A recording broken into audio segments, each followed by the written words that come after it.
Olá, você vai assistir agora o episódio 8 do podcast Capital e Trabalho. Nós recebemos o juiz Diego Petati, da Terceira Vara de Santo André do Trabalho, e o advogado e professor universitário Gilberto Maistro. Nós discutimos os novos rumos do direito do trabalho a partir de decisões recentes do Supremo Tribunal Federal, que por horas tem negado o vínculo de emprego em situações que tradicionalmente traziam vínculo, por hora tem afastado até a competência da Justiça do Trabalho para tratar desses assuntos. A qualidade da discussão ficou excelente. Eu convido vocês para assistirem a partir de agora, mas preciso fazer um alerta. Nós tivemos um problema técnico no arquivo e o som não está na qualidade que nós costumamos entregar para vocês, o padrão de qualidade do som. Você vai perceber ele um pouquinho mais baixo que o normal e como se fosse um pigarro na garganta dos convidados. Mas pela qualidade do debate, nós decidimos colocar o episódio no ar. Ele vai legendado para facilitar o entendimento. Aumente um pouquinho o som, seja do seu fone de ouvido, seja do carro, que dá para ouvir legal.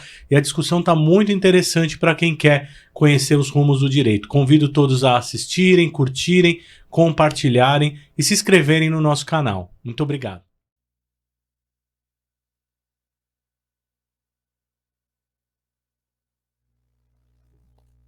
Olá, tudo bem? Boa tarde, bom dia ou boa noite, dependendo da hora que você estiver assistindo. É um podcast gravado.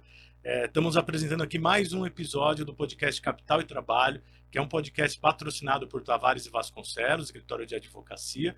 E o podcast tem como objetivo discutir os grandes temas do mundo do trabalho, seja do ponto de vista do empregador, seja do ponto de vista do empregado, seja abordando alguma característica de uma profissão. Às vezes são temas mais jurídicos, às vezes são temas mais sociais. O importante é discutir o mundo do trabalho para que a gente possa evoluir nessas discussões tão importantes aqui para a sociedade. Hoje nós temos um tema bastante importante, nós vamos tratar de uma questão mais jurídica mesmo, que trata das fronteiras do mundo do trabalho, do direito do trabalho mais especificamente, que vem mudando, que vem se modificando nos últimos 10 anos, pelo menos, mas que tem se intensificado nesses últimos tempos, com algumas decisões do Supremo Tribunal Federal, com algumas decisões também das primeiras instâncias, dos tribunais regionais, e isso tem abalado, tem mudado um pouco o nosso entendimento de algumas questões há muito tempo sedimentadas no direito do trabalho. Então, para isso, nós trouxemos dois convidados muito especiais que eu vou apresentar daqui a pouquinho. Antes, eu quero dar boa tarde aqui para a Sâmia, minha sócia, que vai me ajudar nessa apresentação. Tudo bem, Sâmia? Bom dia, boa tarde, boa noite. A gente está tendo que gravar duas vezes a mesma fala. Espero que agora eu não faça confusão. Estou muito feliz de estar aqui de novo. É muito difícil eu conseguir conciliar minha rotina com a gravação do podcast, mas eu sempre faço um esforço, principalmente quando os convidados são muito especiais, como esses que serão apresentados agora. Obrigado, Sâmia. Então, vamos lá. Vou apresentar primeiro o Dr. Diego, que está aqui na minha frente. Dr. Diego Petati, juiz do trabalho da Terceira Vara de Santo André, é também professor universitário, é escritor, é autor do livro Acidentes do Trabalho no Esporte Profissional, da editora LT, entre outras, resumi bastante o currículo do Dr. Diego. Boa tarde, doutor, obrigado pela sua presença aqui. Obrigado pelo convite. Bom dia, boa tarde, boa noite. Como o podcast pode ser assistido em qualquer momento, é muito prazeroso estar aqui para a gente bater um papo sobre direito do trabalho. Muito obrigado, doutor Diego. Apresentar o doutor Gilberto Maistro, também é professor universitário, advogado, mestre em Direitos Difusos e Coletivos pela Unimes, especialista em Direito e Relações do Trabalho pela Faculdade de Direito de São Bernardo. Entretanto, o currículo do doutor Gilberto é extenso, é bastante conhecido aqui na nossa região. Foi meu orientador também no meu projeto de conclusão de curso de Direito Processual do Trabalho, Direito Material e Processual do Trabalho. A gente falou sobre, a minha tese foi sobre poder diretivo e sobre os limites do poder diretivo. Tem até a ver quando a gente tratar dos poderes do empregador. Gilberto, um prazer ter você aqui. A honra é toda minha, Sâmia, João, encontrar o professor Diego também é sempre uma honra. E aqui a gente tem que destacar, a vida ela é feita de momentos especiais. Então nós compartilhamos de um mesmo sentimento no atual instante. Concorda, doutor?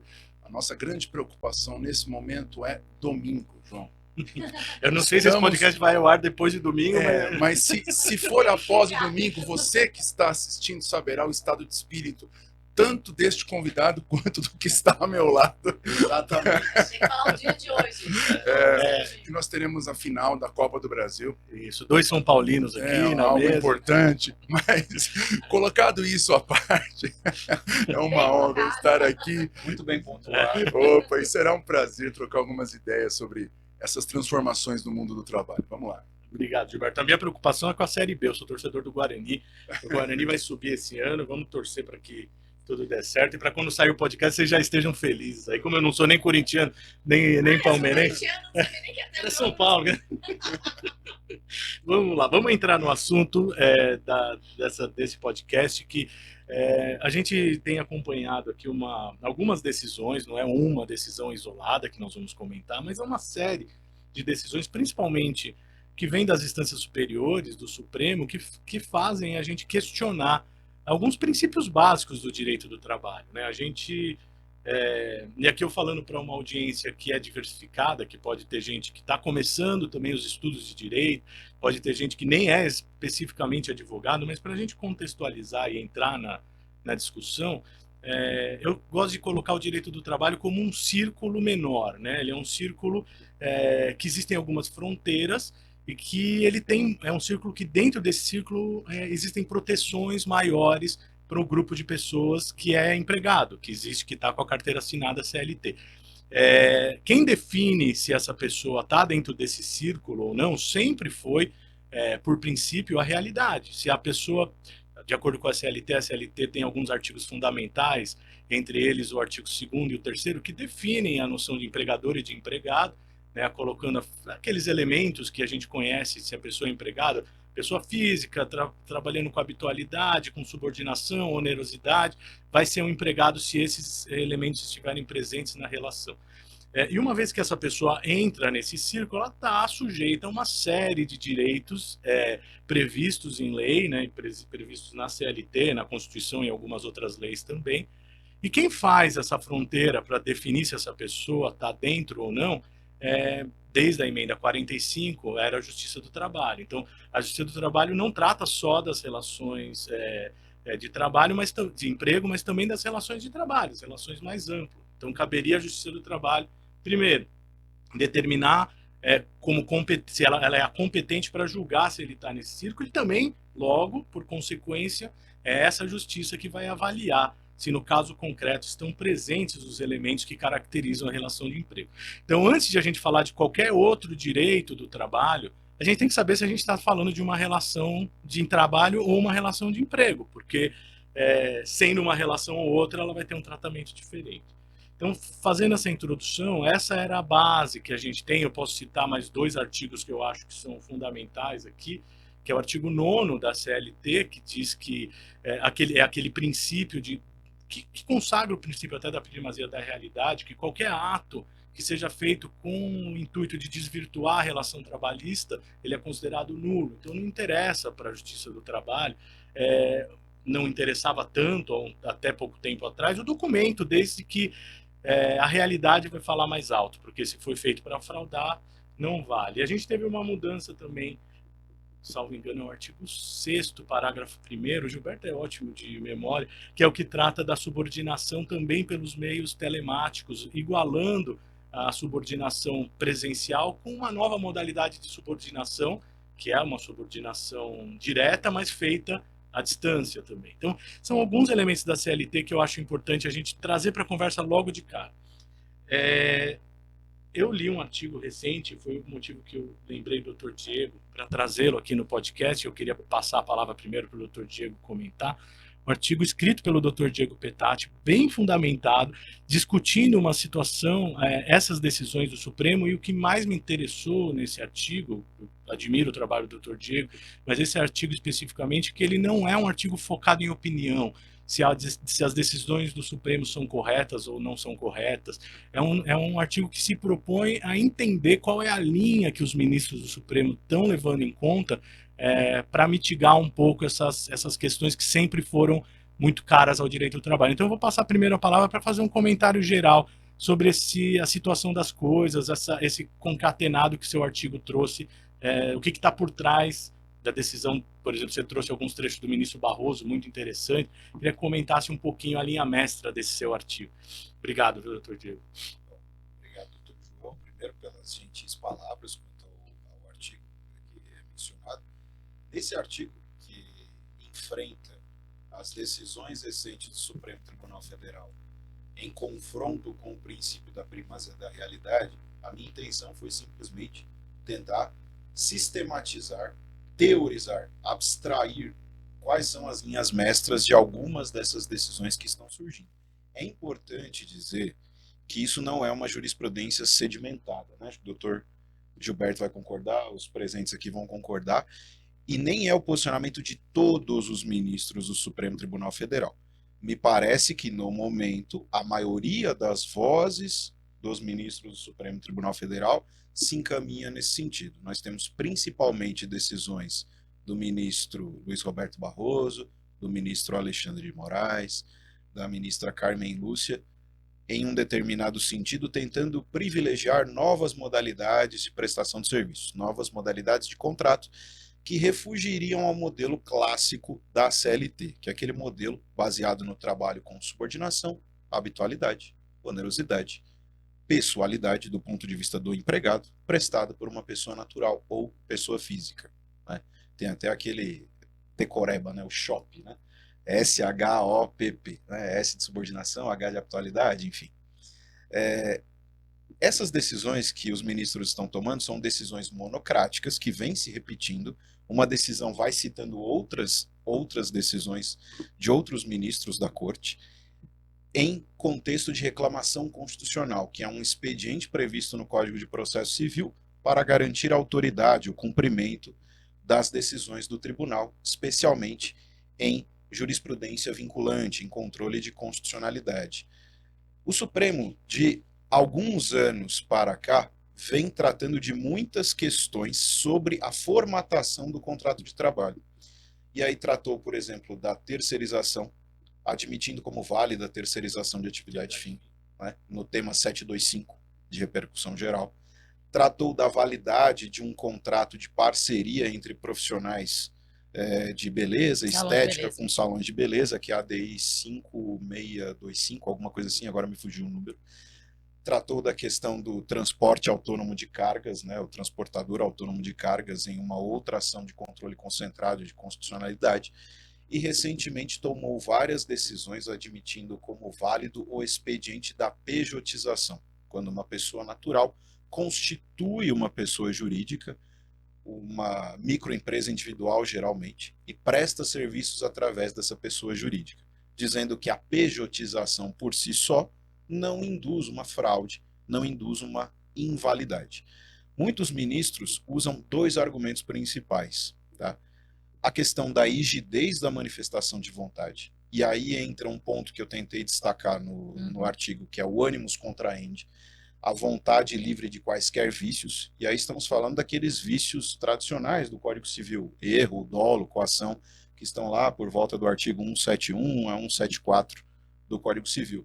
E de outro lado, tratam da existência ou inexistência de fraude, e aí nós falamos do negócio jurídico simulado, e também podemos encaixar aqui o artigo 9º da CLT.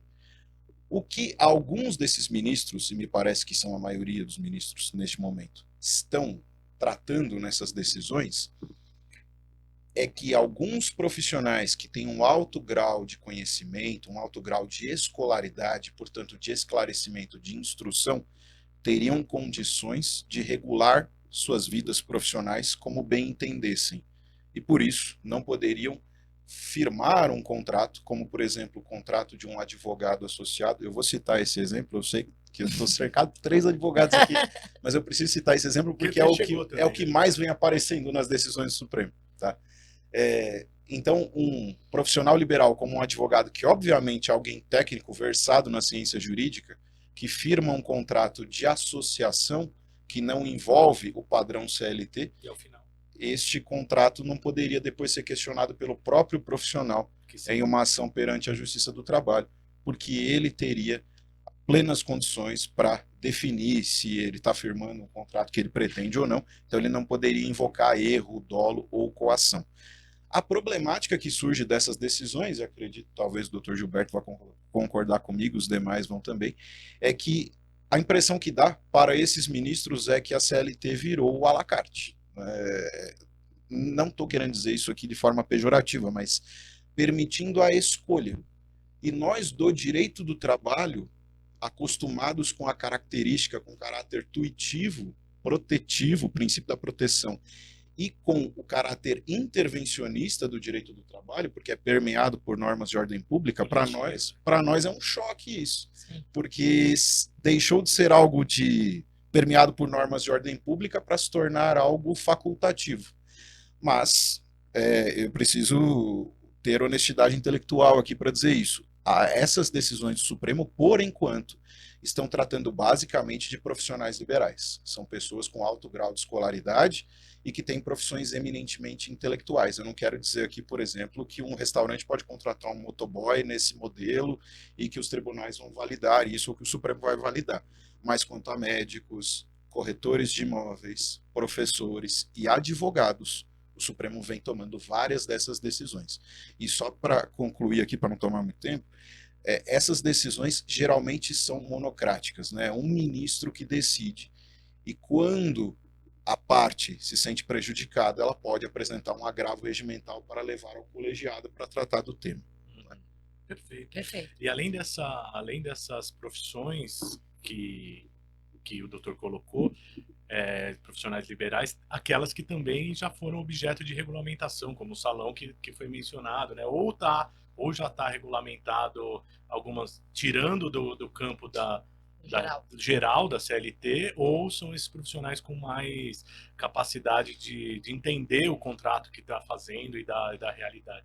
Gilberto, queria passar a bola para você comentar, fazer os comentários iniciais dessa discussão toda para a gente Vamos lá. abrir depois a conversa. Dar uns pitacos aqui. Então, mais uma vez, saudando a todos e a todas que nos acompanham e agradecendo, reiterando os agradecimentos pela oportunidade de estar com os amigos aqui conversando sobre assuntos que nos trazem satisfação, né? O direito ele é encantador por isso. Ele faz aos poucos com que a gente se torne quase monotemático, né? É verdade. Eu costumo dizer para os meus alunos de graduação, viu, Diego? Eu falo isso para a molecada. Eu falo assim, olha, no terceiro ano vocês já se tornarão chatos. Porque dois estudantes de direito que se encontram numa festa de carnaval, 15 minutos depois, se ficarem sozinhos, se o negócio não estiver muito bacana, o assunto se torna alguma pauta jurídica, né? Isso só vai piorando na vida. Mas é verdade, porque o direito, na verdade, é aquele elemento que aglutina a sociedade e que faz com que todos nós consigamos viver juntos. Por isso que é tão encantador.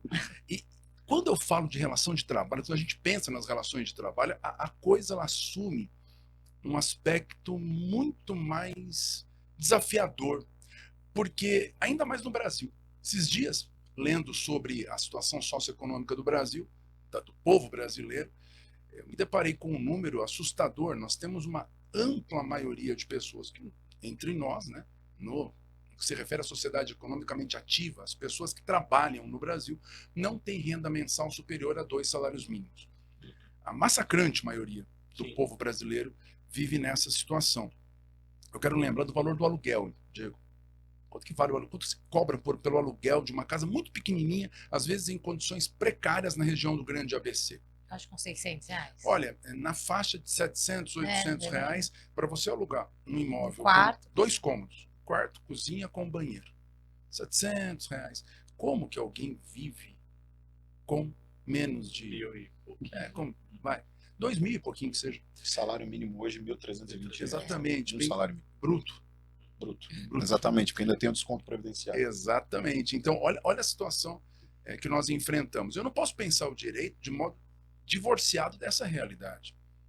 E aí nós entramos na grande discussão que o mundo do capital e o mundo do trabalho, que são um mundo só, acabam estabelecendo, né? A grande, diria eu, briga, a grande disputa. De um lado, realmente o trabalhador ele representa custo. E o custo impacta em toda a cadeia produtiva, isso tem reflexos econômicos e por aí vai. Só que de outro, o trabalhador precisa ter uma contrapartida que permita minimamente viver vida digna, de modo digno, de modo decente. E será que a gente pode dizer que uma pessoa que tem uma necessidade tão grande quanto essa tem liberdade? É esse o ponto que às vezes acaba sendo discutido de um modo, a meu ver, pouco sensível à realidade, né? O direito ele não pode se elitizar a ponto de permitir o abraçar da noção de liberdade contratual para relações existenciais.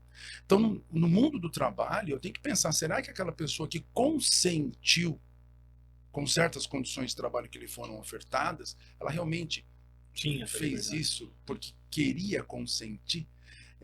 A trazer isso para o campo dos vícios, dos defeitos do negócio jurídico tratados no Código Civil, me parece um tanto quanto cruel, embora me pareça realmente a tendência. Eu concordo com o que o professor Diego falou, né, ao abordar a questão. E isso talvez seja um ponto a exigir um pouco de reflexão. A Justiça do Trabalho, eu tenho mais liberdade para falar, até por não integrar a Justiça. Me permita, por favor, discorde se eu estiver falando alguma coisa que não bata com a opinião, né, com a sua opinião, Diego. Mas eu considero que a Justiça do Trabalho ela tem a competência definida de modo especializado, não só do ponto de vista técnico. Técnico que eu digo é técnico jurídico. Também do ponto de vista técnico político, técnico econômico e técnico social. A preparação do magistrado do trabalho, ela vai muito além de um preparo técnico, porque tem a ver com a percepção dessa realidade. E por isso que quando a gente discute questões que são afetas à competência ou não, a se atrair ou se afastar a competência da Justiça do Trabalho, eu entendo que são discussões altamente relevantes e altamente preocupantes. Preocupantes, né? Então, para não me sobrepor ao que já foi falado há pouco, eu queria só fazer um adendo inicial aqui. Tudo que se refere a debate que acabe repercutindo na questão da competência da Justiça do Trabalho, ele tem que ser permeado, essa análise tem que ser pautada num cuidado extremo com o porquê de se ter criado no plano constitucional uma justiça especializada. Exatamente. Por que será? Será que é apenas do ponto de vista da especialidade técnica? E eu encerro essa primeira parte provocando a seguinte reflexão. Eu gostaria que todos aqueles que nos acompanham, principalmente quem é do mundo do direito, profissional do direito, estudante de direito, que faça uma consulta rápida a alguns artigos da Constituição. O primeiro deles é o 193. Ele traz que a ordem social é pautada no trabalho. Ou seja, a organização da sociedade brasileira parte da noção de trabalho. Olhem isso. Aí pulem para o 170, que valoriza a livre iniciativa, mas em equilíbrio com o valor social do trabalho. Depois voltem para o artigo 1º, inciso 4, que fixa o valor social do trabalho em pé de igualdade com a livre iniciativa, equilibrando-se com a liberdade de empreendimento, né, como princípio fundamental da República Federativa do Brasil. Por que o trabalho é tão importante? Não é apenas para fim de geração de riqueza, é para fim de garantir que toda pessoa tenha a valorização da sua existência, da sua utilidade como integrante de um corpo social e que no plano financeiro da riqueza material possa viver com dignidade. Sim. Esse é o problema do trabalhador, não é não? Porque se aquele cara estiver desamparado, ou ele vai se transformar num problema social muito grave, ou vai cair na Previdência, e somos nós que pagamos a Previdência. Por exemplo. Exatamente, não tem como. Então, o debate não é tão frio, tão puramente jurídico, tão puramente do ponto de vista, temos que viabilizar a atividade econômica para ter emprego, para ter renda. Espera um pouquinho, que renda é essa? Né? Qual é o limite para assim autorizar, que a liberdade contratual, né, se sobreponha à proteção a uma vida decente, né? Será até que ponto que nós podemos permitir que a liberdade se manifeste sem que pensemos na possível exploração ou superexploração do homem pelo homem, né? Histórica. Hobbes, né? Entendem? Então é isso que me preocupa, sem nenhum tipo de alusão às decisões que foram proferidas ultimamente pelo Supremo. Estou Sim. colocando em linhas gerais para a gente começar a falar sobre elas. Né? O que me parece, a tendência, pelo menos do que eu entendi, é que eles estão relativizando a hipossuficiência. Eles estão declarando que determinados profissionais não são hipossuficientes a ponto de ter essa justiça do trabalho protetiva. E não estão seguindo o mesmo critério da hipossuficiência da CLT Isso, também. não, Né? do Código de Processo Civil, né, do cível mesmo, que fala que é a capacidade técnica. Me parece que temos advogados que vai ficar numa situação de aceitar um emprego, porque é o único que lhe é ofertado, mesmo ele tendo capacidade de falar, não, eu entendo que isso é ruim, mas e na vida dele? Ele vai conseguir não aceitar aquele emprego? Aquele salário baixo, sem fundo de garantia? Enfim, então eu entendo que a realidade acontece em muitas fraudes, né? Mas a Justiça do Trabalho parar de ser um fiscalizador disso e deixar livre para os contratantes vai causar um caos aí de ter realmente uma desvalorização do trabalho, de ter uma queda brusca de qualidade. Pode causar o fim da Justiça do Trabalho. Exatamente. Porque o que realmente justifica é a justiça especializada. E isso não seria um retrocesso? Muitos vão dizer, não, será que Modernidade. Não, exatamente. Será que não? A liberdade de contratar tem um limite quando você realmente é muito... Tá assim, ó, a empresa tá aqui, qualquer profissional tá aqui. Isso O médico nunca vai... empresa Não, também, o médico não é? nunca vai conseguir competir com o poder de um hospital. Por mais que ele seja médico, por mais que tenha conhecimento técnico. Na hora que todos os empregos for de um salário baixo, com mais carga alta, e que você tem que fazer um contrato de prestador de serviço, uma hora algum médico vai ter que se sujeitar a isso. Não vai ter opção, né? Então, realmente, é uma tendência que, concordo com você, começou a ser preocupante, principalmente para nós, né? Que estamos aí na luta. Exatamente. E é interessante que acaba se escapando disso no debate, mas a própria CLT, após a reforma de 2017, tem uma previsão do trabalhador hipersuficiente, lá do artigo 444, parágrafo único, Sim. com a redação da lei da reforma trabalhista. Só que os critérios para definir o que seria esse hipersuficiente não são levados para essas decisões do Supremo, porque para ser um hipersuficiente, teria que receber remuneração igual ou superior a 2 vezes o teto de benefícios do regime geral da Previdência, que me corrijam se eu estiver errado. Um teto está um pouco mais de 7.500, então ele teria que receber mais de 15 mil por mês para ser um trabalhador hipersuficiente, e muitos aí que entram nesse debate não recebem. Acho que todos podem. Nenhum advogado que é dono do escritório, muitas vezes ele faz 15 mil por mês, que dirá um advogado associado, né? Já começa por aí. Eu posso levar essa lógica para um médico, talvez, mas para um advogado associado, em hipótese alguma, e ter o diploma de nível superior.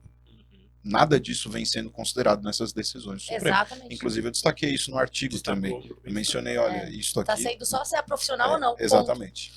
De todas essas... Eu compreendo a linha que está sendo adotada. Claro que ela faz sentido, porque, com todo respeito aos profissionais e aos ministros que estão proferindo esses votos, não trata-se disso de não entender ou de não respeitar. O que me preocupa, e o que mais me preocupou, pegando um pouco de carona no que o Gilberto colocou aqui, mais do que a questão do vínculo ou não, porque a questão do vínculo é uma questão que pode mudar o sabor das interpretações, conforme muda a composição, conforme muda a realidade do caso, mas a questão da competência me pegou, assim, legal, sabe? Quando eu vi, eu acho que foi no caso do Cabify, né, que teve o Supremo... jogou para a justiça comum avaliar se o determinado contrato se tratava de um contrato de emprego. Mas tem um agravo lá.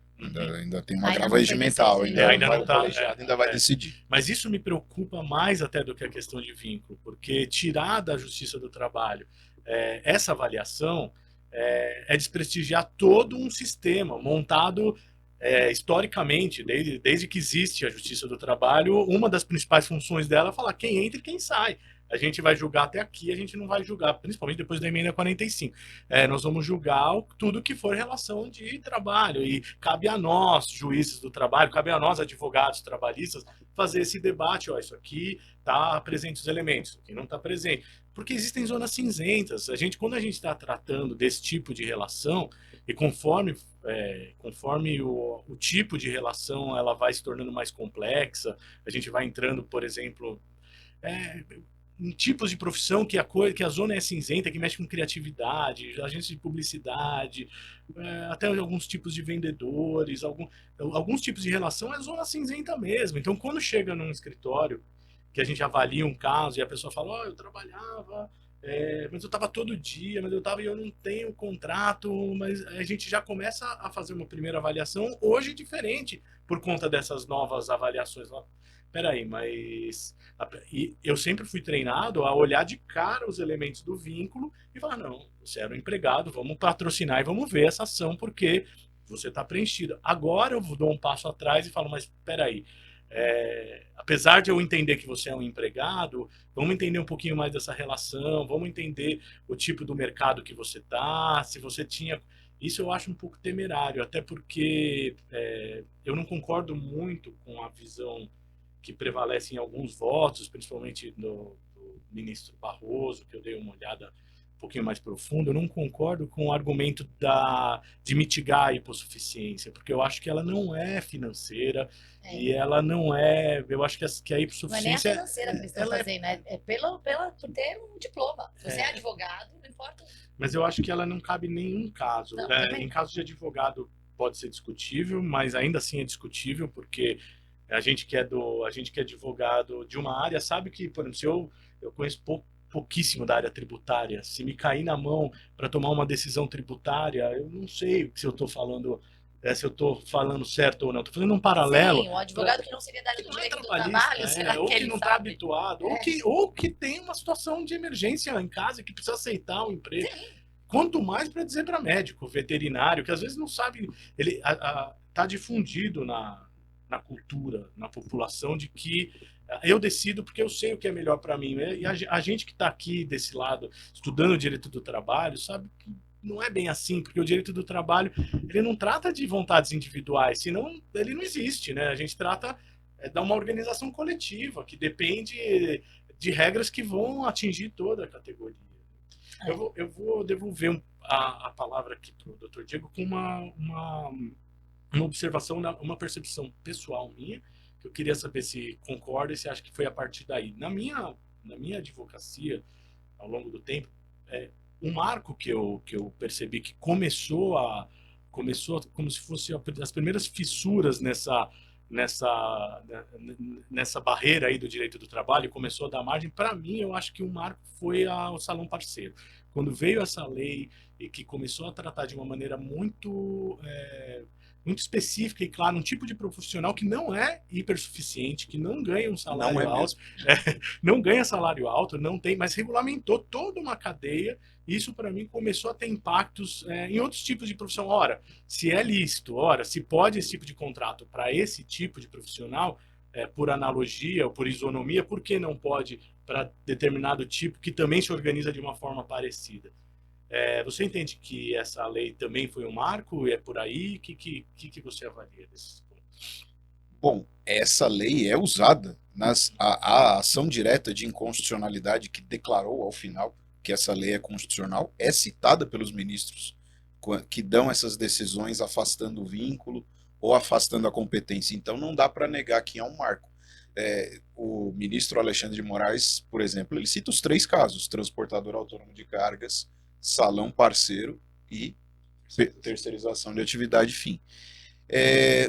Acho que é um dos marcos, sim, acredito sim, mas puxando um pouquinho para trás pela memória, antes da lei do salão parceiro, quando se verificava na realidade prática que a profissional de beleza, a manicure, pedicure, esteticista recebiam ali um padrão próximo de 50% do valor de cada serviço, muitas decisões já afastavam a relação de emprego, diziam que havia parceria.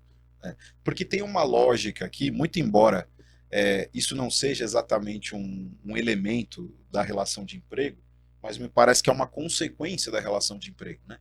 A riqueza gerada pelo trabalho, via de regra, fica para o tomador de serviços, no contexto da relação de emprego. Karl Marx dizia isso quando ele trazia o conceito da mais-valia. Né? E, a contrário senso, se você é parceiro, se você concorre no lucro e concorre no prejuízo, você está muito mais para a figura de um parceiro, um sócio de fato, do que da figura de um empregado. Então, antes mesmo da lei, isso já acontecia. acredito que a configuração da relação como estava já era um indicativo dessa Os elementos que já fissura. tinham na CLT. Os elementos que já tinham antes mesmo da alteração. Mas acho que o que me parece que pegou bastante, e eu sempre falo isso, pessoal da área do entretenimento. Aquelas pessoas que escolhem a configuração contratual através de uma pejotização, porque a gente precisa dizer aqui, tem uma lógica por trás de algumas dessas decisões do Supremo. Não é que isso sempre é possível para o profissional, mas profissionais que têm um certo renome no mercado, que trazem um peso para a empresa quando são contratados, especialmente da área de jornalismo e da área de entretenimento, eles têm uma certa liberdade da escolha da configuração contratual. E não existe sistema perfeito ou paradisíaco. Todos os sistemas têm seu lado bom e têm seu lado ruim. Tem toda uma rede de proteção social que envolve o contrato padrão CLT. De outro lado, tem todos os efeitos econômicos decorrentes de uma relação de pejotização. A tributação é menor. Se você constitui uma microempresa individual, você vai recolher 6%, me corrijam se eu estiver errado. Às vezes até menos. Né? Somando tudo, né? Não é um tributo único ainda, inclusive. Você perde o fundo de garantia, mas em contrapartida, dependendo do profissional, consegue aumentar o seu padrão remuneratório ali. Mas de outro lado, você não tem férias remuneradas, por exemplo. Não tem 13º salarial, então 13º salário. Então ali é o momento da visão imediatista de um lado, quero ganhar mais agora, ou de uma visão pensando mais a médio e longo prazo, quero ter uma rede de proteção ali. E alguns profissionais, quando têm essa opção, especialmente nessa área artística ou de jornalismo, acabam preferindo o padrão da pejotização. Isso não escapa aos olhos do juiz, do desembargador ou do ministro. Né? Eu me lembro, eu não vou citar o nome da pessoa, mas eu me lembro de uma entrevista, por exemplo, de um jornalista desportivo que ele disse que ele saiu da Rede Globo porque a Rede Globo queria um contrato padrão CLT com ele, ele preferiu sair porque ele queria o padrão PJ. Então, esse tipo de conduta dos próprios atores das relações de emprego acaba criando uma situação dessa, de um lado e de outro, o tomador e o prestador de serviços. Quero dizer que isso vale para todo profissional? Óbvio que não, porque o Dr. Gilberto tá falando da nata, né? Exatamente, o Dr. Gilberto bem disse aqui, né? Nem todo mundo tem liberdade de escolha. Uma coisa, a gente está se acostumando equivocadamente a pensar naquelas pessoas que ganham 15, 20 mil reais, quando a gente não pode transportar esse pensamento para uma pessoa que ganha 2 mil reais. Porque essa pessoa não tem liberdade de escolha, né? Muitas vezes. E para essa pessoa, ela não consegue discutir praticamente nada do contrato de trabalho. O contrato de trabalho, para ela, é basicamente um contrato de adesão. Você escolhe firmar o contrato ou não. As cláusulas você não discute. Para você discutir, a gente está falando de profissionais que têm um certo renome no mercado, que têm um padrão remuneratório totalmente diferente. Tá? A CLT até tentou. Eu sei que a reforma trabalhista é muito criticada, em muitos pontos com razão. Mas nesse ponto, me parece até que o legislador não foi exatamente infeliz quando ele tentou trazer elementos para definir o que é o hipersuficiente. O problema é que a gente não está sabendo trabalhar, talvez, com esses elementos. E mesmo a Suprema Corte não vem trabalhando com esses elementos. A minoria está ganhando o destaque da maioria. Exatamente. Pensando um pouco sobre isso, a questão do salão parceiro, eu há muito tempo, muito antes da lei, eu já defendia que essa concepção de uma afirmação fechada, existe vínculo ou não existe vínculo, não tinha como ser aceito. Depende da casuística. Dependeria do caso concreto. Por quê? Imaginemos a situação de uma cabeleireira ou de uma manicure que usa suas próprias ferramentas, trabalha quando quer, tem liberdade para agendar e desagendar qualquer tipo de atendimento. E recebe metade. E recebe, não precisa nem ser metade, 40%. 40% que seja. As decisões aceitam com 40%. Por quê? A conta que eu sempre fiz aí foi a seguinte: no mínimo, 38% é encargo. Então, se você rende, se a atividade na qual o trabalhador foi inserido, e quando eu penso no salão, basicamente é aquela atividade, né? Se ela representa para mim custo, né? Aliás, receita menos custo, o que sobra é o que viabiliza, o que justifica o empreendimento. Sim. Né? O custo só da mão de obra é o valor pago mais ISS né? Mas, enfim, INSS, cota patronal, somando, trocando em miúdos, no mínimo aí você coloca 38%. Tá. Né? E aqui retificando. ISS, se for, no caso, autônomo, profissional autônomo, INSS, se for o empregado, enfim. Aí você vai somando as outras contribuições patronais, você vai chegar no mínimo a 38%. Então, se a pessoa leva 50%, né, e eu pago 50% mais 38%, né, sobre isso, quanto que sobra para quem empreende? Só que o empreendedor ainda tem o custo de manutenção do local, etc, de divulgação, de publicidade. No final das contas, ele está pagando para desenvolver a atividade dele. Me parece que foge um pouco da ideia de contratação do trabalhador para desenvolvimento de uma atividade subordinada. Sim. Né? Mas eu não posso pensar apenas sob esse viés, eu concordo. Por isso que não basta o percentual. Sempre pensei dessa forma, não sei. Se recebe 50% que seja, olha, a parte econômica é ruim, a parte financeira é ruim para o contratante, para o empreendedor, o tomador de serviço, o problema é dele. Artigo 2º traz que o empregador, o risco é dele, ele corre o risco da do atividade. empreendimento. Beleza, só que soma isso, que é um fator econômico importante. Claro que sim. Né? Com o fato do trabalhador ter liberdade para escolher quem vai atender, que hora que vai atender, quando vai trabalhar, usar os próprios equipamentos, portanto, se quebrar ele tem que comprar outros. Ele também está correndo riscos. E ele tem uma liberdade muito grande que quebra a noção de subordinação. É verdade. Se eu posso falar não para o meu empregador, eu não sou subordinado a ele. Então, quando se configurava um quadro tão redondinho quanto esse... Por isso que eu acho que ali começou uma ruptura, porque fechou um quadro que eu acho que era casuístico. Exatamente. Você não pode criar regras que amarrem. Tem que dar a liberdade para o julgador. E aí, quando eu volto a falar da expertise do juiz do trabalho. O juiz do trabalho, ele está acostumado a olhar isso e entender. Ele está acostumado a compreender que, às vezes, o discurso não reflete a verdade. São pequenas situações que vão permitir que o julgador perceba o que realmente está por detrás dos discursos.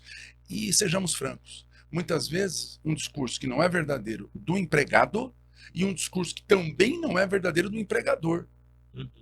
Essa missão exige a expertise. Se você comprometer indiretamente, aos poucos, for minando os elementos estruturantes de sustentação da existência de uma justiça especializada, o preço social que pode ser pago no futuro é desmonte muito grande, muito grande. Este é um ponto de preocupação. Agora, voltando, onde eu acho que a gente resolveria tudo isso? A gente resolveria tudo isso com um princípio básico de teoria geral dos contratos, que é boa-fé objetiva. Qual é o grande elemento de sustentação? São duas pilastras da boa-fé objetiva. Transparência e lealdade. As relações têm que ser transparentes e leais. Se não forem, caracteriza ilícito. Se a gente partir desse ponto, dessa premissa, que é indiscutível no plano do direito privado, Sim. Né? Se a gente partir dessa premissa, muito do que se coloca como problemas ao empreendedor desaparece. Né? Voltemos à hipótese do salão parceiro. Sejamos transparentes. Né? Qual é o regime de trabalho? Você tem ou não tem liberdade para comparecer, não comparecer, dizer, olha, eu vou ficar um mês fora, vou vou viajar. Você tem essa liberdade? Tenho, beleza. Então você não é empregado. Então você não é empregado. Perceba, a lealdade, em que sentido da lealdade? Mas espera um pouco, eu nunca fiz isso. Por que você nunca fez? Nunca fiz porque nunca me interessou, mas poderia fazer. Entende? Seja leal, seja transparente naquilo que você traz, não é? Para fim do exame, para fim da análise dos casos pertinentes às relações de emprego e aí permitindo uma correta adequação, uma correta classificação. Me parece que esse seria um primeiro ponto. E um segundo ponto, né? Voltando a falar, obviamente que de novo, da competência da JT, da Justiça do Trabalho. Artigo 114 da Constituição, tanto o inciso 1 quanto o 9, eles trazem, de um modo ou de outro, sob prismas diferentes, que quem julga sobre relações de trabalho é a Justiça do Trabalho. Isso foi sendo mitigado pela jurisprudência. Cada vez mais. Mas a Constituição traz isso claramente. O que não dá para admitir, já que é a Justiça do Trabalho que julga acerca de relações de trabalho, é que ela não seja a detentora da primeira palavra sobre isso. Sim, é ou não é, eu decido. É isso. Essa inversão de lógica que nós presenciamos no caso da Cabify, que me parece um tanto quanto, eu diria, eu não vou dizer equivocada, porque volto a pontuar, eu tenho um respeito absolutamente profundo pelo STF e por cada um dos ministros. São grandes juristas e o direito ele comporta visões diferentes, Sim. ele comporta interpretações díspares. Se não comportasse, não existiria a necessidade do princípio do colegiado, de mais de um. Exatamente. Né? Então, respeito. Eu só não consigo, com todas as vênias, todos os pedidos de desculpa aqui, de autorização para discordar, eu não consigo aceitar a interpretação dada ao artigo 114 da Constituição. Porque, Eu concordo. no mínimo, a premissa é que seja dada a palavra Justiça do Trabalho. Ah, mas e se não houver concordância quanto a isso? A última palavra é do Supremo. Vai chegar lá. Vai chegar lá. Agora, não inverter a ordem e remeter isso a uma justiça que não tem essa expertise, Que nem é função. que né, não é já da- função dela e que, de repente, pode ser apropriada a competência. Né? Porque instituto de avocação de competência. Não é? E nós temos que pensar que a estrutura do judiciário, mesmo no que se refere às etapas recursais, ela só vai permitir o retorno a uma instância com competência também em matéria trabalhista quando chegar no Supremo. Porque vamos pensar na justiça comum. Se um juiz de uma vara civil se declara competente para uma matéria trabalhista, o recurso contra a decisão dele vai para onde? TJ. TJ, que não tem competência em matéria trabalhista. O recurso vai para onde? STJ, que até, mas a rigor não tem vocação até. Ah. Só quando chegar no Supremo, se chegar com todos os filtros possíveis, Na né? loteria dos recursos. Não, porque aqui é importante, e eu sou um defensor dos filtros. Eu acho que a repercussão Eu também geral, sou, ela mas é racionaliza. Importante, É que importante. chegar no STF, gente, realmente é muito É difícil. que o problema é que você tem a interpretação dos filtros. E aí, Algumas vezes, quando convém, passa, quando não convém, não passa. mas são importantes em Mas vamos termos seguir teóricos. como se tudo fosse. Percebam, é alijar, essa retirada da palavra inicial significa a retirada de toda a voz da Justiça do Trabalho. Esse esvaziamento Tirar ela do processo. seria um retrocesso ao status anterior à emenda 45. É isso que eu ia falar. Tá voltando antes, né? Mas me parece que aí, já que o João falou de marcos, eu acho que o grande marco de ataque à competência da Justiça do Trabalho não é nem esse caso do Cabify, até porque esse caso do Cabify Tá pendente. ainda pode ser julgado. É o caso do TAC. Transportador autônomo Sim. de cargas é uma situação, e aqui eu vou só usar um reforço de linguagem, mas por favor não me entendam equivocadamente, porque a ideia é sempre a gente debater ideias, né, sem argumentos ad hominem, mas virou uma situação quase que daquele livro do Kafka, um processo kafkiano, porque o que aconteceu com o transportador autônomo de cargas? Tem uma lei definindo que você pode fazer um contrato de frete, se o motorista for proprietário, arrendatário, alugar o caminhão, ele pode prestar serviços fazendo frete como um profissional autônomo. Tem que ter o registro na Agência Nacional de Transportes e tudo mais. Tá, mas isso não importa. O que importa é que tem um artigo lá nessa lei que diz que a competência para julgar as matérias é da Justiça Estadual. E o Supremo definiu que esta lei é válida. Só que a partir daí, toda vez que um profissional desse, que é enquadrado formalmente como transportador autônomo de cargas, ia até a Justiça do Trabalho para discutir se era mesmo autônomo ou se era empregado, as empresas que contratavam entravam com reclamações constitucionais reclamação constitucional mesmo, direto lá para o Supremo, para dizer o seguinte: olha, se a lei é válida, então a competência da Justiça Estadual. E tem um julgamento de uma reclamação constitucional paradigmático da lavra da ministra Carmen Lúcia, dizendo sim, a competência da Justiça Estadual. Aí subverteu-se completamente essa lógica que o Gilberto disse. Que basicamente o que aconteceu é o juiz estadual que vai definir se a relação jurídica é válida ou não. E eu já soube de casos assim, por isso que eu falei que é um processo kafkiano. A matéria foi para o juiz estadual. O juiz estadual disse que o contrato era nulo e mandou voltar para o juiz do trabalho para julgar o resto. É a competência parcelada. Eu nunca vi isso. É o processo em 2, 3 vezes sem juros. É isso porque mesmo. tem um juiz para definir se a relação jurídica é válida ou não. Se esse juiz estadual diz que a relação não é válida, então ele disse que tem subordinação, não foi o juiz do trabalho, foi o juiz estadual. Aí volta para o juiz do trabalho para julgar o resto, para julgar hora extra, fundo de garantia. É muito estranho. Eu não consigo compreender isto como algo racional dentro do nosso sistema. Para mim, esse tipo é perfeito, eu concordo, mas esse tipo de decisão está desvirtuando uma regra que já estava organizada, no meu ponto de vista, que o artigo 9º da CLT dá conta. Porque se a relação, seja ela qual for, se é salão parceiro, se é motorista autônomo, se é motorista de aplicativo, que a gente vai falar um pouquinho, porque não tem como não entrar nisso, seja qual for a relação, se ela for feita para desvirtuar uma relação que é de fato trabalhista, ela é nula. Se ela não foi feita, ela não é nula. Então, aí vai prevalecer. Então, esse filtro a CLT já trouxe há muito Mas o tempo. Supremo fez essa ressalva. É importante destacar que na ADI 5625, quando tratou do tema, né, do salão parceiro, o Supremo faz essa ressalva, expressa Sim. que não deixa de existir vínculo de emprego, né? Existe vínculo de emprego se caracterizados os elementos dos artigos 2º e 3º Mas da quem CLT. vai avaliar se... Aí que tá, né? Quem vai avaliar se esses elementos estão, se a própria competência tá em risco, né? Porque a gente entra em questões aqui que entram na prática mesmo, questão de ônus da prova, né? Se o fato pelo fato da relação ser considerada lícita, e a gente ter que desvirtuar essa relação e mostrar a ilicitude, então cabe ao empregado, a partir de agora, com essa tendência, ter que provar a fraude, provar o vínculo. Tudo bem, tudo isso faz parte. Só que quem que vai avaliar se esses institutos estão presentes ou não?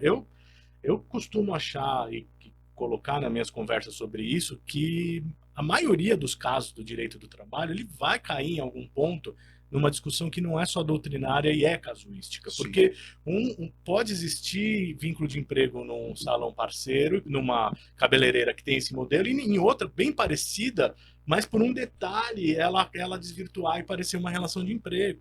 É muito... até no campo dos motoristas de aplicativo eu acho que isso é possível. A gente vai entrar numa discussão bastante polêmica, bastante complicada, se existe a tal subordinação por algoritmo, que uma decisão bastante recente trouxe isso de uma forma muito clara.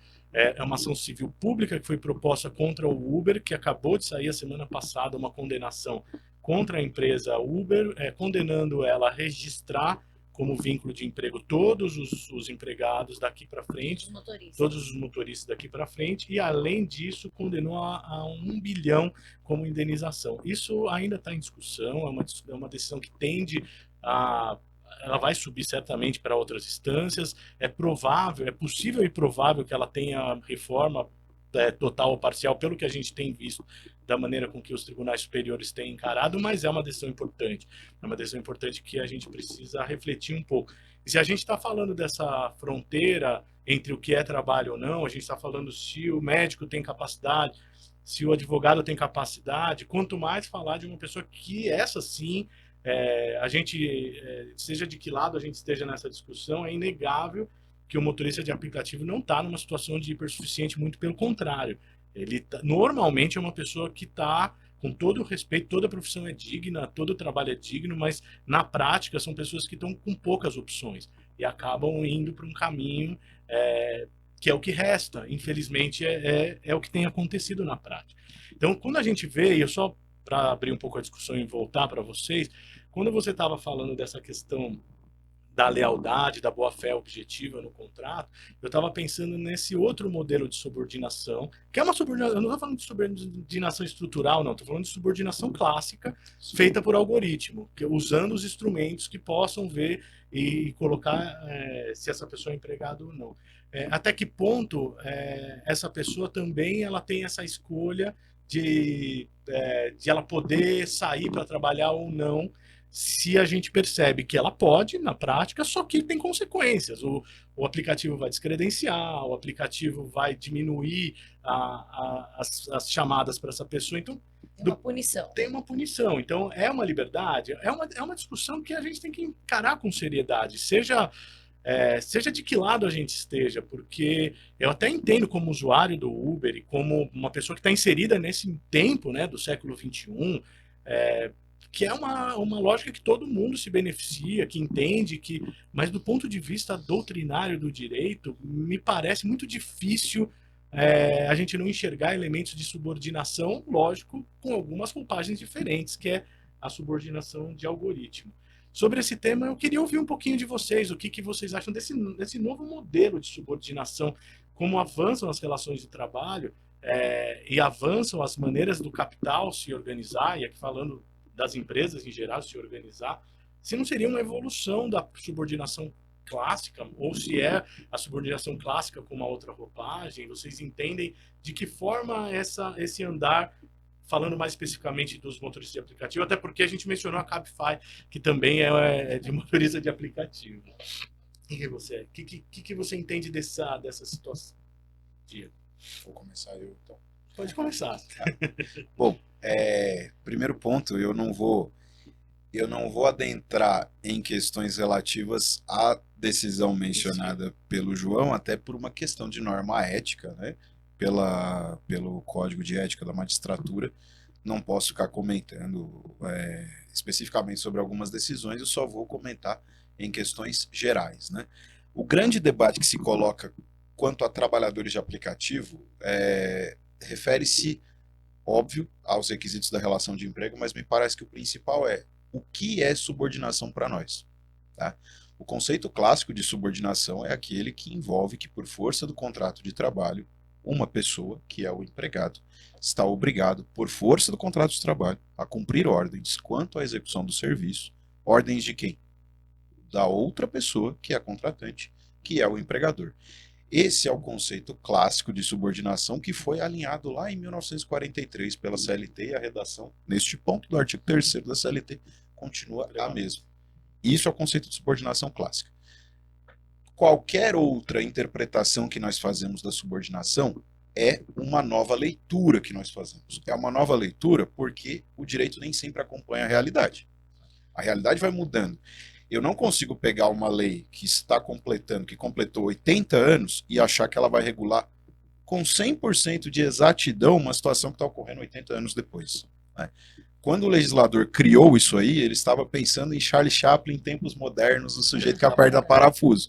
Ele nem sequer se cogitava da existência de celular, que dirá de aplicativos de trabalhadores por aplicativos. A releitura que se refere à subordinação algorítmica leva em conta não uma pessoa que dá ordens, mas comandos já pré-programados em um sistema, que a fórmula de programação é o algoritmo, e esse algoritmo, em todos os modelos de trabalho por aplicativo, eles funcionam com essa lógica de jogos, né? Gamificação. Gamificação, é o que a doutrina e a jurisprudência vem falando, gamificação. Por que gamificação? Por que videogame? Porque você trabalha com prêmios e, não sei se a palavra certa seria punição, mas com desestímulo, digamos assim. Todos os aplicativos são programados para você se estimular a prestar mais e mais serviços. Quanto mais corridas, quanto mais entregas você pega, mais serviços, mais entregas você recebe. Quer dizer que mais dinheiro vai entrar, né? Quanto menos você aceita, menos o aplicativo vai jogar para você. Quanto mais bem avaliado você é pelo cliente, mais você vai receber ordens de serviço. Quanto pior avaliado você é pelo cliente, menos serviços você vai receber, até que chega um momento que, se você não se adequar ao que o aplicativo considera, ao que a empresa considera como padrão de qualidade, você é descredenciado. E aí, isto é o suficiente para caracterizar uma relação de emprego, para caracterizar uma subordinação ou não? Por isso que, toda vez que eu entro nesse debate com colegas doutrinadores, a maioria dos colegas, e aqui eu reconheço que eu sou minoritário nesse ponto, a maioria entende que essa matéria nem seria passível de julgamento pelos tribunais superiores, porque é uma questão puramente de fato. E os tribunais superiores têm aquilo, me perdoem pelo juridiquês, mas tem aquilo que chama função nomofilássica, né? Que é a função de conformação da jurisprudência. É definir a aplicação e interpretação do direito. Questão de fato deve ser resolvida pelos juízes e pelos tribunais, de qualquer ramo do poder judiciário. Me parece, ao revés, e eu reconheço que eu sou minoritário nesse ponto, é que, na verdade, a gente não discute questão de fato quando trata desses trabalhadores de aplicativo. Porque os fatos são os mesmos para todos. Ah, um trabalha mais vezes na semana, o outro trabalha menos. O número de vezes, para mim, não é relevante. A questão é o modelo produtivo. Ele tem, afinal, liberdade de escolha de trabalhar ou não, ou ele é compelido pelo aplicativo a trabalhar ou não? É isso que eu tenho que discutir. Qual é o meu conceito? Qual é o meu conceito de subordinação? Então, para mim, é uma questão jurídica, não é uma questão fática. Eu preciso definir. O meu conceito de subordinação é o meu conceito padrão CLT 1943 Charles Chaplin, ou é o meu conceito Jetsons, digamos assim, né? Realidade moderna, aquele desenho do Hanna-Barbera. Qual é o meu conceito de subordinação? Né? Então, me parece sim que é uma questão que deve ser tratada pelos tribunais superiores e deve ser uniformizada. Seja para um lado, seja para o outro. Eu ainda acho meio prematuro tecer minhas considerações aqui, mas o que me parece é que nós temos que primar por uma segurança jurídica e por uma justiça. Quando eu falo de justiça, eu faço o seguinte exercício. 2 motoristas de aplicativo, qualquer aplicativo, fazem exatamente as mesmas coisas, movem ações trabalhistas iguais no mesmo dia. Um processo cai na vara 1, outro processo cai na vara 2. Um ganha e outro perde. Onde está a justiça aí? É um problema. Problema. Eu, antes de passar para o Gilberto, só colocar que a gente está terminando, falta um pouquinho para a gente fechar. Eu vou fazer um comentário com toda a vênia e respeito. Eu discordo um pouquinho da posição do Dr. Diego nesse ponto, que eu entendo, e aí eu quero colocar só um contraponto. Entendo perfeitamente e acho que faz todo sentido. E pode vir a prevalecer, sim, esse entendimento.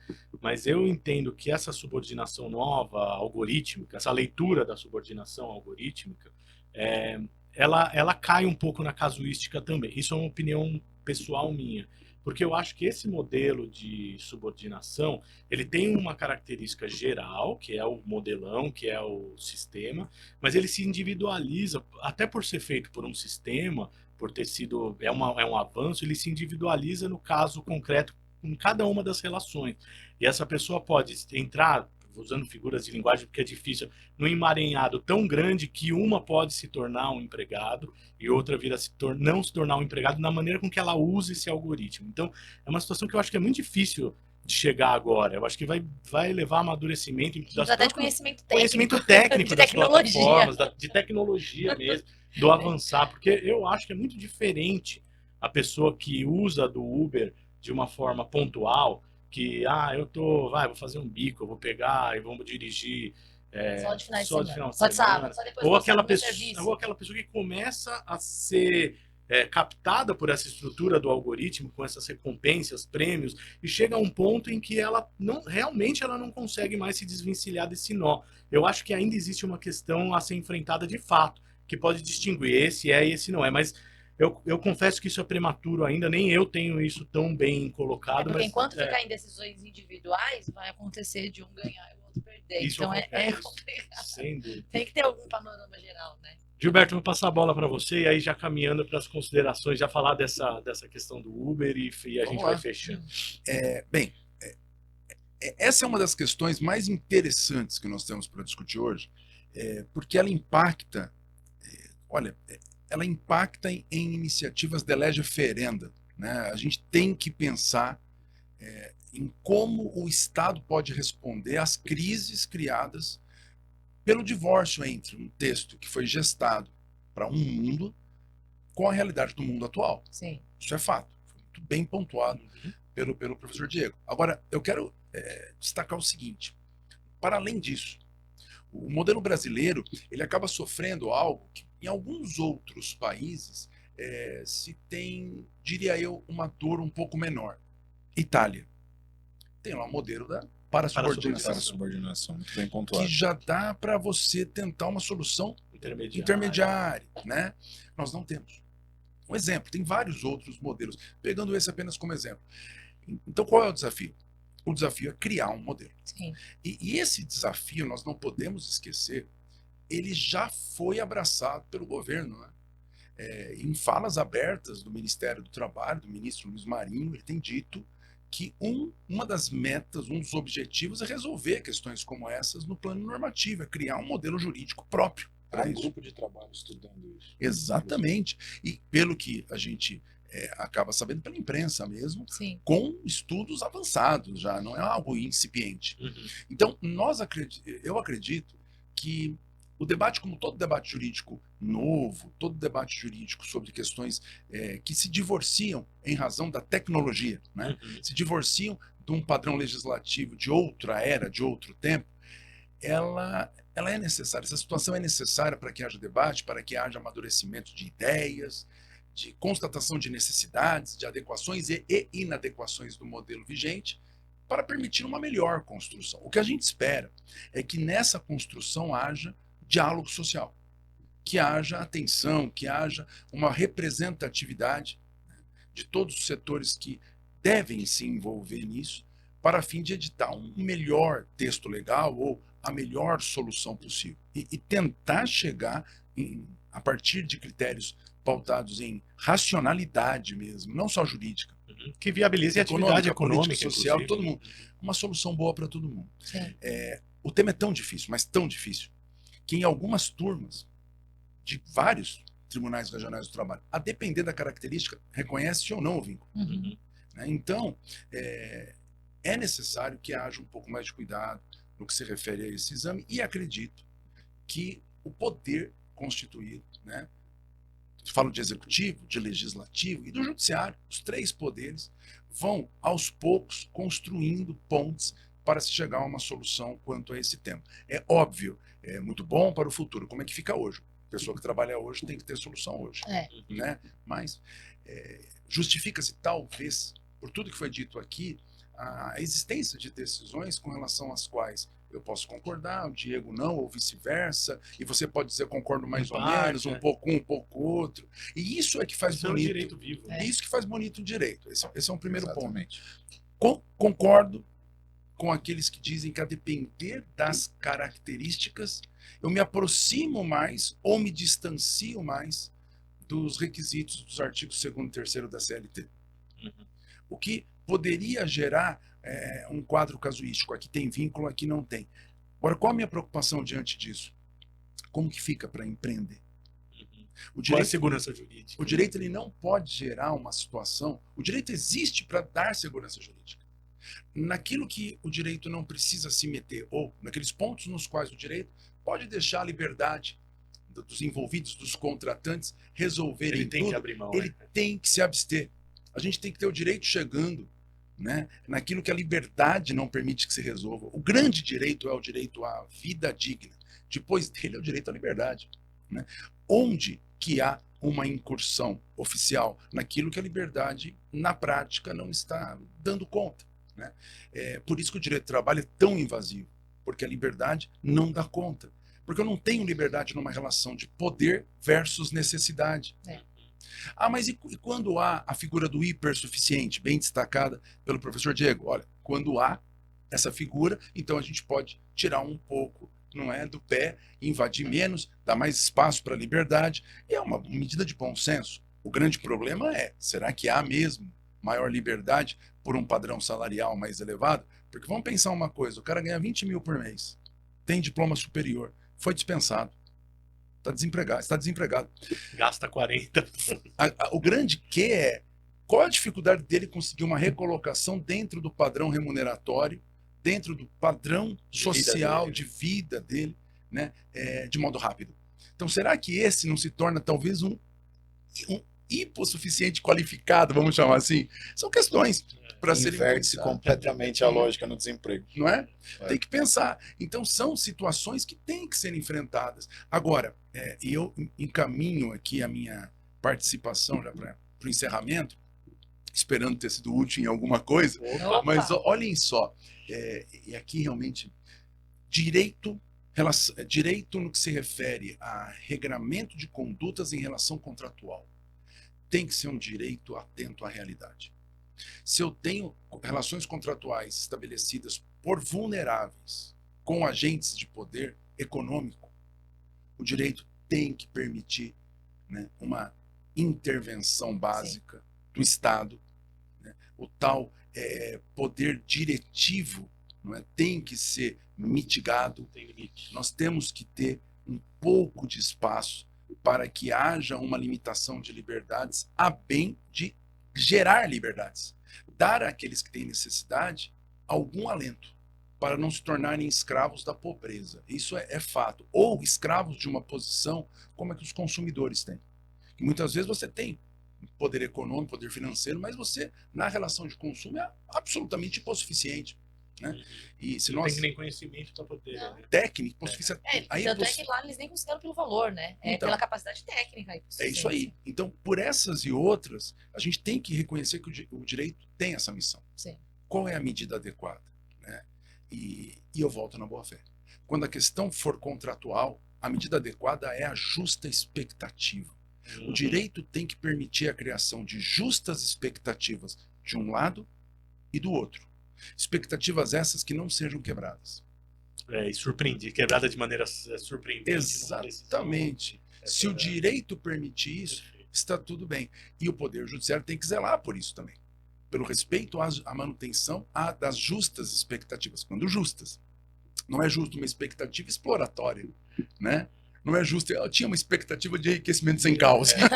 Aí não é justo. Tirar seu couro aqui. Pô, aí a gente sai da Vila Sônia e vai para outro bairro. Né? Agora, notem, com perdão da brincadeira, gente. É que nós estamos na semana do São Paulino, faz tanto tempo que não grita. Sou campeão num título importante, que a gente está em euforia essa semana. E não podemos gritar ainda. Tem que ter. Por isso, calma, muita calma nessa isso hora. que é pior, porque 5-0 eu já falaria, calma, espera o jogo de domingo. Só tá 1 a Foi 0. só um. Então, por Gilberto, essas e outras, fechando, o fiel da balança para mim é boa fé. Como chegar a isso? Liberdade para o julgador com a expertise, né? Poder analisar a causa e decidir, preencher as lacunas que o legislador às vezes nem deve preencher. Nem deve preencher. Né? E por fim, entender. Eu não critico nenhuma decisão do Supremo Tribunal Federal. Por que não? Porque se é difícil para nós, nessa mesa, num bate-papo tão tranquilo, no plano das ideias, chegar a uma conclusão, imagine para quem tem a caneta e tem que resolver isso. Que vai ter impacto. Né? E com a abrangência que a decisão do Supremo Tribunal tem. Então nós temos que... Eu fico com receio. Quando o judiciário tinha uma intervenção forte, ainda aconteciam muitas e muitas fraudes. Imagina quando a intervenção for minimizada. Mas tem O que que vai vir? Cuidado, porque o Supremo... Para fechar, o tema 1046. Ora, quem é da área trabalhista sempre aplaudiu a ideia do negociado, da expansão das soluções negociadas no plano coletivo. Poxa vida, vem o tema 1046 atribuindo aos sindicatos esta possibilidade de realmente conseguirem obter negociações a bem das características de cada categoria representada e com força. Isso tem que ser aplaudido. O Supremo fez valer isso. O Supremo, recentemente, restabeleceu uma distorção criada pelas alterações legislativas no tocante às fontes de custeio sindicais. Sim. Isso é importante. Ah, mas Gilberto, você sempre falou que a contribuição sindical obrigatória era algo absurdo. Eu continuo dizendo. Só que nós temos que pensar no fim de uma contribuição obrigatória concomitantemente com o fim de unicidade sindical, a reforma sindical, e com o fim do conceito de categoria. Sindicato tem que ser sindicato de trabalhador. Pluralismo sindical e pelo seu trabalho conquistar a sua base, que vai contribuir para o seu sustento. Enquanto as outras duas características do nosso sistema sindical constitucional, unicidade e categorias, divisão em categorias, continuarem em pé, não posso afastar as fontes de custeio pensadas para esse sistema. Eu não posso quebrar apenas uma perna de uma tríade. E manter o sistema. O Supremo corrigiu. Então, há pontos a criticar, nem criticar, a refletir. A refletir. Sim. Há pontos a aplaudir? Sim. Graças a Deus.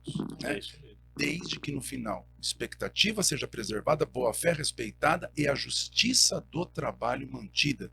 Sendo inadmissível você afastar da justiça do trabalho a possibilidade de dizer sobre a sua própria competência. É isso. Concordo, agradeço. Essa questão do direito sindical daria margem para um novo podcast novo, que a gente pode fazer. Mas desse assunto eu agradeço demais a presença dos dois professores são paulinos, dois conhecedores da lei, cada um no seu ponto de vista. Foi muito rico, Diego. Muito obrigado pela sua presença. Gilberto, muito obrigado pela sua presença. Sâmia, quer complementar alguma Eu coisa? só queria agradecer também, adorei. Gostaria de novas conversas, porque o assunto ficou bom, viu? Isso, ficou, tem muito pano para manga. E é isso que é a beleza do direito que foi colocado aqui pelos dois de uma maneira, nem sempre concordando com tudo, porque senão não precisaria ter debate, né? A gente vai e conversa, mas com muito respeito, com muita sabedoria, para que vocês também, que estiverem assistindo, se gostarem, compartilhem, comentem, discordem, concordem, porque aqui ninguém é dono da verdade, o direito não comporta donos da verdade, ele comporta interpretações técnicas, interpretações diferentes e que podem ser debatidas, e a gente chega amadurecendo os temas para que eles, talvez daqui a 5 anos eu pense diferente de hoje. Isso é Não é bonito. 5 anos, pode ser já 2 semana anos, que vem. eu mudo meus entendimentos com uma frequência razoável, eu também. porque o estudo não para, as leis não param, o mundo não para de evoluir. Então, queria que aqui fosse só uma pedrinha, aqui no âmbito muito pequeno da nossa região, mas de quem assiste, ajudar a ir consolidando posições que ajudem nessa pacificação social, que o Gilberto colocou muito bem. Não é só privilegiar nem capital, nem trabalho, é privilegiar que as relações sejam previsíveis, sejam justas, que garantam a dignidade da pessoa humana e que a gente possa trabalhar com essa tão almejada boa-fé objetiva dos contratos. Obrigado aos dois, foi um prazer, uma satisfação e até a próxima. Obrigado. Muito obrigado pelo convite, foi um excelente debate.